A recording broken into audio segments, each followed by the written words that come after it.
ಮುಂಬರುವ ಲೋಕಸಭೆ ಚುನಾವಣೆಯಲ್ಲಿ ಶತಾಯ ಗತಾಯ ಬಿಜೆಪಿಯನ್ನ ಸೋಲಿಸಲು ಇಂಡಿಯಾ ಕೂಟ ಸಜ್ಜಾಗಿದೆ. ಹೀಗಾಗಿ ಮೋದಿ ವಿರುದ್ಧ ದಲಿತಾಸ್ತ್ರ ಬಿಡಲು 28 ವಿಪಕ್ಷಗಳು ರೆಡಿ ಆಗ್ತಾ ಇದೆ.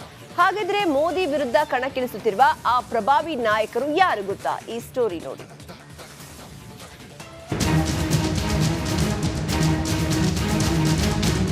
ಎರಡು 2024 ಲೋಕಸಭಾ ಚುನಾವಣೆಯಲ್ಲಿ ಮೋದಿ ಅಶ್ವಮೇಧ ಕಟ್ಟಿ ಹಾಕಲು ಇಂಡಿಯಾ ಮೈತ್ರಿಕೂಟ ಭರ್ಜರಿ ತಯಾರಿ ನಡೆಸುತ್ತಿದೆ.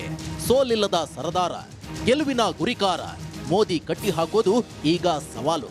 ಅದಕ್ಕಾಗಿ ಇಂಡಿಯಾ ಒಕ್ಕೂಟ ಮುನ್ನೆಲೆಗೆ ತಂದಿರೋದೇ ಎಐಸಿಸಿ ಅಧ್ಯಕ್ಷ ಮಲ್ಲಿಕಾರ್ಜುನ್ ಖರ್ಗೆ ಹೆಸರು.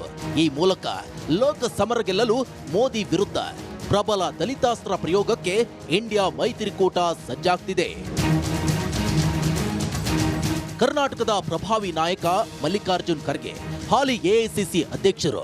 ಇವರನ್ನೇ ಪ್ರಧಾನಿ ಅಭ್ಯರ್ಥಿ ಮಾಡಲು ಇಂಡಿಯಾ ಮೈತ್ರಿಕೂಟದಲ್ಲಿ ಕೆಲ ನಾಯಕರು ಪ್ರಸ್ತಾಪಿಸಿದ್ರು. ಬಂಗಾಳದ ಸಿಎಂ ಮಮತಾ ಬ್ಯಾನರ್ಜಿ ಹೇಳಿಕೆಯನ್ನ ದೆಹಲಿ ಸಿಎಂ ಅರವಿಂದ್ ಕೇಜ್ರಿವಾಲ್ ಬೆಂಬಲಿಸಿದ್ರು. ಆದರೆ ಇದಕ್ಕೆ ಖರ್ಗೆ ಒಪ್ಪದೆ ಮೊದಲು ಗೆಲುವಿನ ಕಡೆ ಗಮನ ಕೊಡೋಣ ಅಂದ್ರು.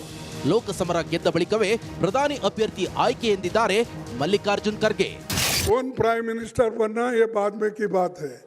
एमपीज अगर नहीं है तो प्राइम मिनिस्टर की बात करके क्या फायदा है.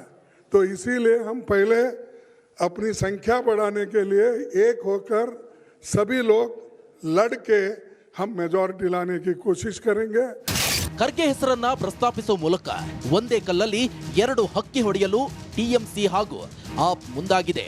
ಪ್ರಧಾನಿ ಮೋದಿ ವಿರುದ್ಧ ದಲಿತಾಸ್ತ್ರ ಪ್ರಯೋಗಿಸಿ ಬಿಜೆಪಿ ಕಡೆ ವಾಲಿರುವ ಎಸ್ಸಿ ಎಸ್ಟಿ ವೋಟ್ ಬ್ಯಾಂಕ್ ಮತ್ತೆ ಸೆಳೆಯುವ ಉದ್ದೇಶವಿದೆ. ಇಂಡಿಯಾ ಮೈತ್ರಿಕೂಟದಲ್ಲಿ ಪ್ರಧಾನಿ ರೇಸ್ನಿಂದ ರಾಹುಲ್ ಗಾಂಧಿ ತೆಗೆದುಹಾಕುವುದು ಕೂಡ ಆದ್ಯತೆಯಾದಂತಿದೆ. ಆದರೆ ದೀದಿ ಮತ್ತು ಕೇಜ್ರಿ ಪ್ರಸ್ತಾಪಕ್ಕೆ ಸಿಪಿಐಎಂ ವಿರೋಧಿಸಿದೆ. ಇನ್ನು ಇಂಡಿಯಾ ಒಕ್ಕೂಟದ ಸಭೆಯಲ್ಲಿ ಸೀಟು ಹಂಚಿಕೆ ಬಗ್ಗೆನೂ ಚರ್ಚೆ ನಡೆಯಿತು. ಡಿಸೆಂಬರ್ 31ರ ಡೆಡ್ಲೈನ್ ಹಾಕಲಾಯಿತು.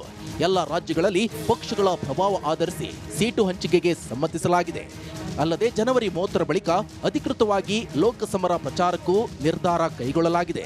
ಇನ್ನು ಇವಿಎಂ ಬಗ್ಗೆಯೂ ಕೂಡ ಅಸಮಾಧಾನ ಹೊರಹೊಮ್ಮಿದ್ದು ಬ್ಯಾಲೆಟ್ ಪೇಪರ್ ಬಗ್ಗೆ ಸಭೆಯಲ್ಲಿ ಒಲವು ತೋರಿಸಲಾಗಿದೆ.